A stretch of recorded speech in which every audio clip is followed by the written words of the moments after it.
Hey guys, welcome back to my channel. আমি জানি আমি অনেক দিন ব্লগ দিই না, বাট আমি একটু কিছু কাজে ফেঁসে আছি এখন। বাট আমি প্রমিস করছি খুব তাড়াতাড়ি আমি ব্লগ আবার কন্টিনিউ করব যেমন আগে দিতাম। তো বাড়িতে ছিল সেদিনকে জন্মাষ্টমী।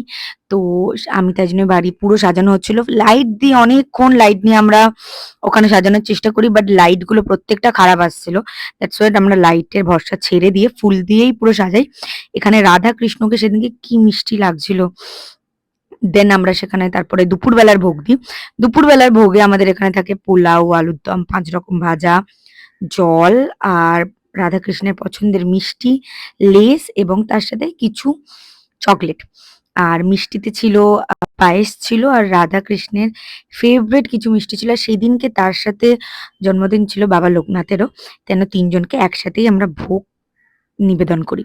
আর এখানে ছিল আমাদের সিংহাসন, যেখানে ছোট, ছোট করে সিংহাসনের জায়গায় সবাইকে অল্প, অল্প করে প্রসাদ দেওয়া হয় এবং দুপুরবেলা আমি বসেছিলাম বোনের সাথে খেতে। খানে তো দো। ওর রিভিউ খুবই খারাপ। যাই হোক, দেন সন্ধ্যেবেলা আমরা এখানে কেক আনিয়েছিলাম, যেটা ভেজ কেক ছিল, তার সাথে লুচি, ৫ রকম মিষ্টি, রাবড়ি, জল। সন্ধ্যেবেলা আমরা ভোগ নিবেদন করেছিলাম এবং দিদিভাই তারপরে পড়েছিল ১০৮ বার কৃষ্ণ নাম, গীতার ২টো অধ্যায়। আনিস চলে এসেছিল কৃষ্ণ সেজে, তাই জন্য ওই আমাদের এখানে কেকটা কাটে। তোমাদের সে দেখাবে খুব তাড়াতাড়ি।